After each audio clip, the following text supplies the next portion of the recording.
Bonsoir Samy. Bonsoir. On vous connaît sous votre nom de scène, le comte de Boudherbala. Vous êtes d'ailleurs ce soir en représentation au Prisme, là à Elancourt. Alors vous avez un petit peu plus de 30 ans et déjà une carrière assez variée, puisque vous avez commencé comme basketteur professionnel aux États-Unis. À la suite d'une blessure, vous avez dû arrêter du coup le sport de haut niveau, mais comme vous aimez les défis, vous vous êtes lancé dans le slam avec votre ami Grand Corps Malade, et puis tourné vers le stand-up. Mais comment est-ce qu'on passe du slam à l'humour? Bon, en fait, c'est assez lié, parce que comme vous le disiez, c'est relatif à l'humour, donc enfin à l'écriture, pardon, et c'est un petit peu la continuité de... Voilà, d'un travail d'écriture. Ouais, c'est ça. J'ai lu quelque part, vous disiez, avec humour, justement, c'est un peu pour les dépressifs, le slam. Je disais que moi, quand je faisais du slam, j'étais très très dépressif. Et c'est pour ça que j'ai bifurqué au stand-up, parce que je trouvais que c'était pas une écriture qui me correspondait. Donc ouais, j'ai commencé au slam, mais je pense que j'ai fait du slam par mimétisme. Les premières personnes que j'ai dû voir sur scène, je pense qu'elles étaient un petit peu, pas dépressives, mais c'était des textes assez noirs. Et je pense qu'il y a eu un peu de mimétisme après dans mon écriture. Et après, j'ai bifurqué sur le stand-up. Je me suis dit, bah tiens, je peux écrire des textes drôles et après les jouer directement. Et puis je me suis rendu compte qu'il y avait des gens qui allaient sur scène, qui parlaient d'eux, qui parlaient à la première personne, sans nécessairement faire des sketchs. En étant dans des personnages, mais qui parlaient au public comme ça, comme c'était le cas au slam, et puis voilà, ça s'est fait comme ça en fait. Truc que j'ai jamais compris à Saint-Denis, véridique. À chaque fois qu'il y avait un fait divers dans la ville en rapport avec la jeunesse, la mairie organisait toujours un concert de rap pour apaiser les jeunes. Concert de rap pour apaiser les jeunes.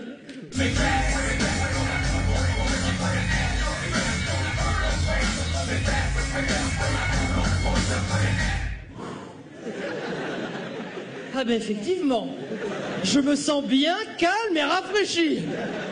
Merci la mairie. Et alors vos premières scènes du coup en stand-up, c'était aux États-Unis. Qu'est-ce que ça apporte de revenir après en France avec cette expérience du public américain qui est peut-être un peu plus difficile, enfin qui est plus directe en tout cas? Ce que j'ai appris là-bas, c'est la rythmique, la présence sur scène. Est-ce que c'est un vrai plus ici maintenant? Moi personnellement, ça m'a beaucoup aidé parce que on va dire que j'ai beaucoup souffert là-bas sur scène parce que c'était une école super.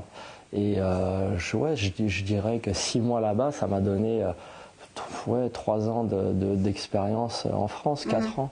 Alors, par contre, on peut accorder aux rappeurs, c'est eux qui ont lancé la mode du baggy. Vous savez, le baggy, c'est ce jean que les jeunes portent mi-fesses. Ça, le baggy, sociologiquement, c'est intéressant. Ils ont compris que pour avancer dans la société, il fallait savoir baisser son froc. Merci les mecs. Dans votre spectacle, vous avez en trame de fond un fil rouge qui est l'américanisation de la France. Quelle est votre méthode en fait d'écriture? Bon, c'est une méthode assez classique voilà, j'ai des idées qui viennent et je trouve des décalages. Je me dis, bah tiens, est-ce que ça me fait rire et dans quel contexte je peux sortir ce sujet de ce qu'on en pense en général. Puis après, c'est des techniques un petit peu spéciales, personnelles et assez bizarres. C'est-à-dire? Sur un sketch, on peut écrire un sketch en 6 mois, comme on peut l'écrire en 5 minutes. Ça va dépendre de l'inspiration, ça va dépendre de la façon dont on a de créer aussi du texte ou de la vanne ou de la blague. C'est-à-dire que parfois, il y a des gens qui sont dans une frustration qui peuvent créer beaucoup plus facilement, ou au contraire, des gens qui sont dans un bien-être total et qui peuvent créer il vous faut quoi comme climat pour écrire? Non, moi, quand je suis très productif en frustration. Donc après, je ne me mets pas volontairement dans... Ou inconsciemment, en tout cas, peut-être? Parfois, ouais, c'est possible. On va s'allonger bientôt.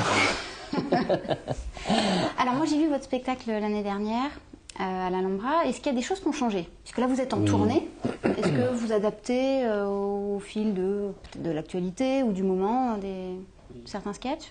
Oui, beaucoup d'adaptations après au fil de l'actu, sans nécessairement tomber dans la polémique du jour, parce qu'on est beaucoup dans les polémiques ces temps-ci.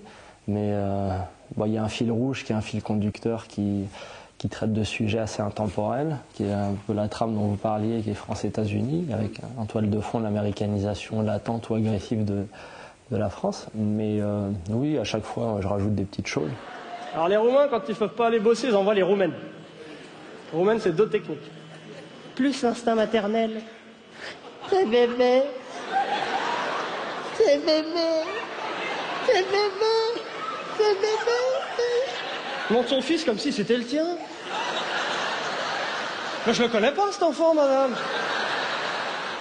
Ah non, c'est pas mon fils, non. Moi, je le saurais quand même. Oh, ça va, tu veux me faire une polnareff ou quoi? Qu'est-ce qui t'arrive, toi? Bébé.